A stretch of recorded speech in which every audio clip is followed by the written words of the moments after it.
Okay, everybody, today we're going to talk about sustained silent reading, and this will be based on the book by Jan Pilgrim, one of our professors who just retired this year, about SSR. This was her dissertation work in Glendale schools. And basically what we know about sustained silent reading is that giving kids uninterrupted reading time can be incredibly valuable. And like I said last week in class, what we're finding is that schools, elementary and secondary, are basically giving kids maximum of 5 minutes a day, if that much, just to read.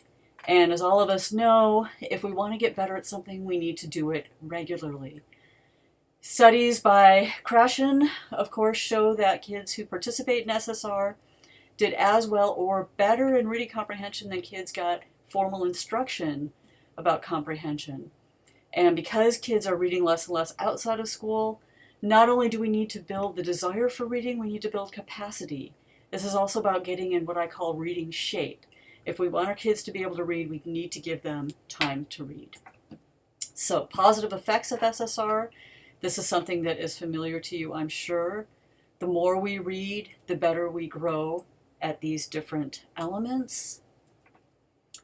And of course, kids that are language learners do better when they read in English, and even better if they can read bilingual books. I myself, as a language learner, have found that if I can see the text in both languages, I'm able to pick up the second language much easier. Of course, we also know that kids who are solid in literacy in their first language tend to acquire literacy much faster in their second language. So if we can give them access to first language texts as well, that can be incredibly valuable. And incidentally, based on that, I went to see Krashen present, and I don't know if he does talks anymore, but if he does and you can, go see him. So I asked him about the perennial language learners, the kids that are in ELL classes forever, and he said, well, they don't read, do they? And I said, of course. So getting them to read is essential. So the reading habit, we want to develop a habit in kids, and habits are developed according to the Chinese when you do something every day for over 100 days. So that is almost a school year. So we need to make sure that kids are getting regular reading practice so they start building that habit. The 8 factors of a strong, sustained silent reading program are access, appeal, having a conducive environment, supportive of reading, encouragement to read, staff training is important, non-accountability, follow-up activities, and distributed time to read. So I'm going to go over each one of those. First of all, and maybe most importantly, if they don't have access to books, they're not going to read. This kind of seems like a no-brainer, but it's shocking how you will see schools that have very limited materials, small libraries. There was a time when they were doing scripted programs in K-3 class reduction where they were getting rid of school libraries and turning them into classrooms. So kids weren't reading because there were no books for them to read. Also, sometimes kids live in neighborhoods where there is low access to books. There aren't very many libraries, no bookstores. So we need to provide materials in our classrooms. And these materials can include trade books, magazines, comics, newspapers, anything text. Then they have to like it.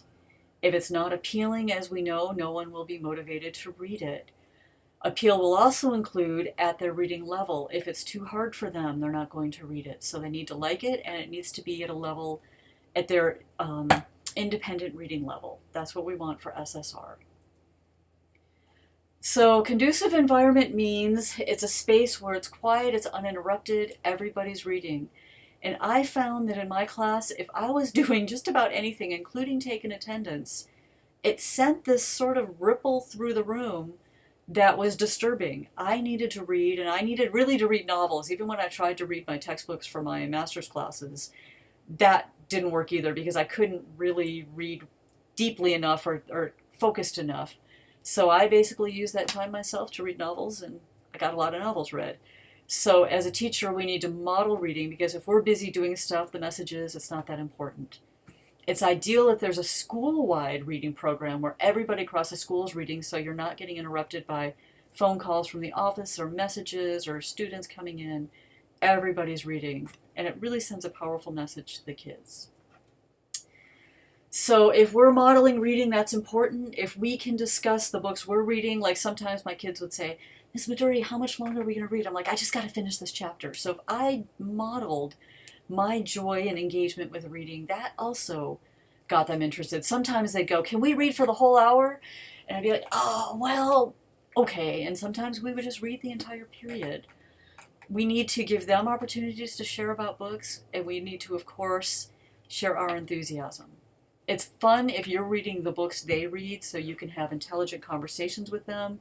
They see that you're reading their books. That really excites kids. They feel seen, they feel connected. So it's important, if you're doing a school-wide reading program especially, that the faculty know what we're doing.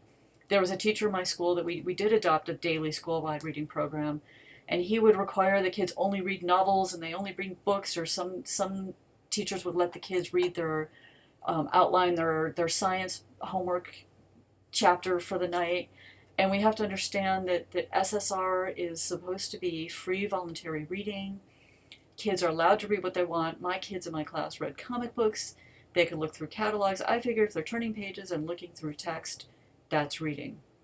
And of course, we need to learn how to match kids with books.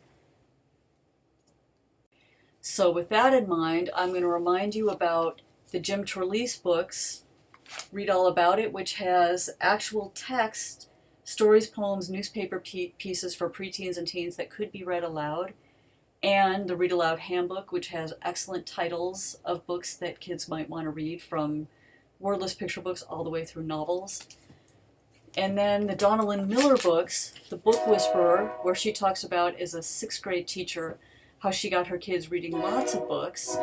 But then she found that sometimes they would go on to 7th grade and not read as much, which prompted Reading in the Wild, where she looked at what do wild readers, people that love reading, what do they do, and how do we promote that for our kids? So those are all good options for you. Okay, so now in accountability, what we're talking about here is that kids aren't going to have to do anything in response to the reading. They read freely without assessment, without tests, without book reports. And this calls into the question then, accelerated reader, where they have to take those tests and get points. That really does go against sort of the premise of SSR, and I have some mixed feelings about that. But as much as we can, keep the SSR free of accountability, which doesn't mean that we can't do follow-up activities. So we give kids opportunities to talk about their books, to role play, to share, to teach other kids about it, share passages or funny things, non-graded, informal time to interact with the books, the way that readers in the wild do. That's what readers do when they get excited. They read aloud things. As a matter of fact, just this morning I was reading a passage to my companion about the book I'm currently reading because it was just hysterical. It made me laugh out loud. So that's what we want. And of course, just like anything that we want to exercise, any habit we want to build, doing it in smaller increments regularly is more valuable than if we did it, say, 1 hour once a week. So 20 minutes 3 times a week is better. If we want kids to build the habit, it's just like training for anything. You start off small and increase it over time. So if your kids won't read for more than 5 minutes at a time, start with 5 minutes at a time. You could even maybe start with them reading 5 minutes at a time and then read aloud for the rest of the time, because sometimes they can be read to easier than they'll read on their own. And then make it 6 minutes and you're reading 14 minutes. Then they read on their own 7 minutes and now you're reading 13 minutes. So slowly you're increasing the time that they read and decreasing the time you read aloud, or you read aloud at another time in the day. Okay, so if you want to look at more, you can check the Pilgrim book and Stephen Krashen's, of course, The Power of Reading, Insights from the Research. I think most importantly, though, that you get is that if kids are reading a lot and they're reading materials they like, they're going to become readers, and that is what we want.